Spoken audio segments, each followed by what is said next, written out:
আসসালামু আলাইকুম প্রিয় শিক্ষকবৃন্দ। আপনারা জানেন সম্প্রতি একটি প্রজ্ঞাপন জারি করা হয়েছে, সেটি হচ্ছে বিদ্যালয় ব্যবস্থাপনা কমিটি সংক্রান্ত।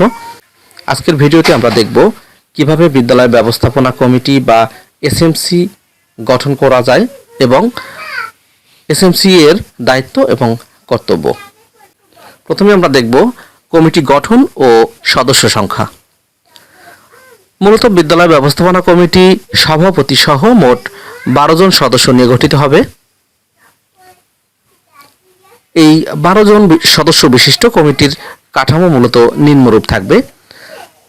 প্রথমেই সদস্য সচিব, সংশ্লিষ্ট বিদ্যালয়ের প্রধান শিক্ষক হবেন সদস্য সচিব এবং বাকি 11 যে সদস্য রয়েছে, বাকি 11 জন সদস্য সকলেই শুধু সদস্য হিসেবে থাকবেন।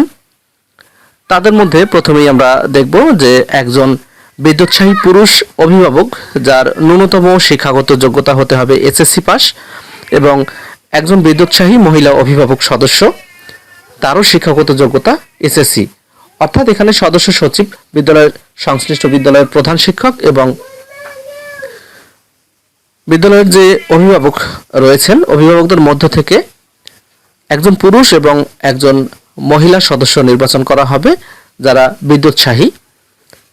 তাদের শিক্ষাগত যোগ্যতা ন্যূনতম এসএসসি পাস হতে হবে। এরপরে থাকবে বিদ্যালয়ের জমিদাতা সদস্য, অথবা যদি জমিদাতা না থাকেন সেক্ষেত্রে তার উত্তরাধিকারী যদি কেউ থাকে তিনি মনোনীত হবেন। এরপরে রয়েছে নিকটবর্তী মাধ্যমিক বিদ্যালয় বা মাদ্রাসার একজন শিক্ষক। এরপরে রয়েছেন বিদ্যালয়ের সহকারী শিক্ষকদের মধ্য থেকে একজন শিক্ষক প্রতিনিধি, পুরুষ বা মহিলা যে কেউ হতে পারে, একজন সদস্য থাকবে এক্ষেত্রে। এরপরে বিদ্যালয়ের অভিভাবকদের মধ্য থেকে 2 জন পুরুষ এবং 2 জন মহিলা নির্বাচিত হবেন।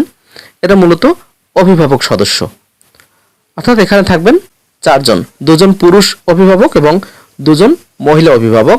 এদের ক্ষেত্রে শিক্ষাগত যোগ্যতার জন্য কোনো নির্দেশনা নেই। এরপরে থাকবেন সংশ্লিষ্ট যে ওয়ার্ড রয়েছে বিদ্যালয়ের, সেই ওয়ার্ডের ইউপি সদস্য বা কাউন্সিলর।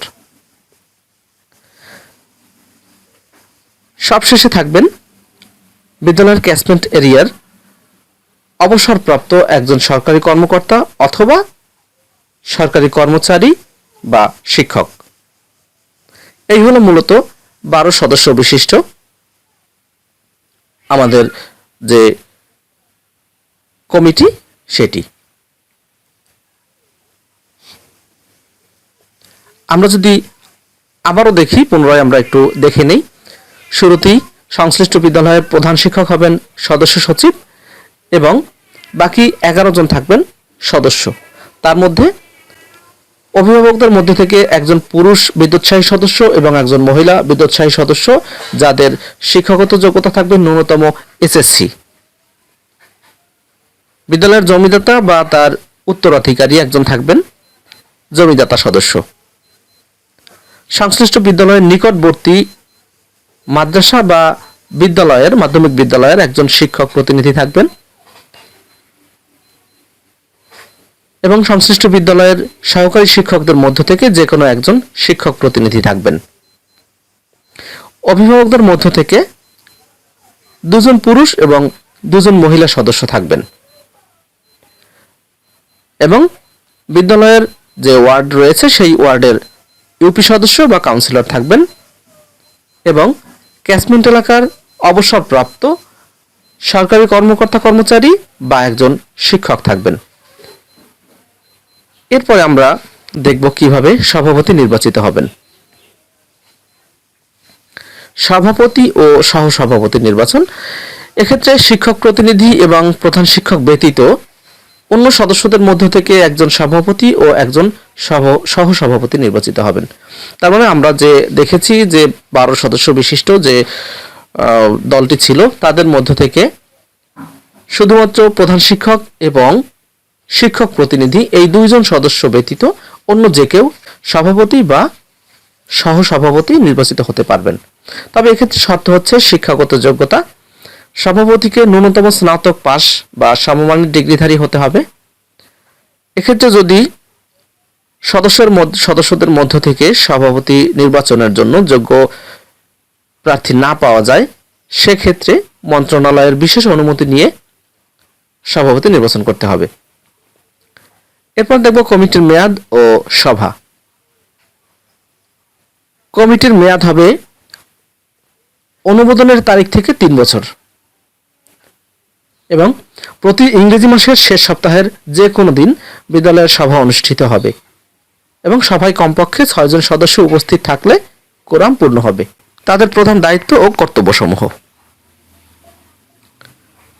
মূলত শিক্ষার্থী ভর্তি ও উপস্থিতি নিশ্চিত করা, ঝরপড়া রোধ করা, মানসম্মত শিক্ষা নিশ্চিত করা, পরিবেশ ও শৃঙ্খলা বজায় রাখা, সম্পদ ব্যবস্থাপনা অর্থাৎ বিদ্যালয়ে যে সম্পদ রয়েছে সেগুলোর সঠিক ব্যবহার নিশ্চিত করা, তদারকি এবং উন্নয়ন পরিকল্পনা ব্যবস্থাপনার সার্বিক দিক দেখভাল করা। অ্যাডহক কমিটি গঠন: যদি কোনো কারণে বিদ্যালয়ের কমিটি গঠন করা না যায়, সেক্ষেত্রে অ্যাডহক কমিটি করা যেতে পারে সর্বোচ্চ 6 মাসের জন্য। এরপরে পদত্যাগ ও বহিষ্কারের অপশন রয়েছে। এখানে কোনো সদস্য পরপর 3টি সভায় অনুপস্থিত থাকলে তার সদস্য পদ বাতিল হতে পারে। আবার যে কোনো সদস্য উপযুক্ত কর্তৃপক্ষের কাছে পদত্যাগপত্র জমা দিতে পারেন। ব্যতিক্রম: এই নীতিমালা মূলত রাঙামাটি, খাগড়াছড়ি এবং বান্দরবান এই 3 পার্বত্য জেলার জন্য প্রযোজ্য হবে না। তারা নিজস্ব নীতিমালা তৈরি করতে পারবে। এই প্রজ্ঞাপনটি জারির সাথে সাথে স্কুল ব্যবস্থাপনা সংক্রান্ত পূর্বের সকল আদেশ বাতিল করা হয়েছে এবং এটি অবিলম্বে কার্যকর করা হবে। তো আশা করছি আপনারা দ্রুত বিদ্যালয় ব্যবস্থাপনা কমিটি গঠন করতে পারবেন। ধন্যবাদ সকলকে।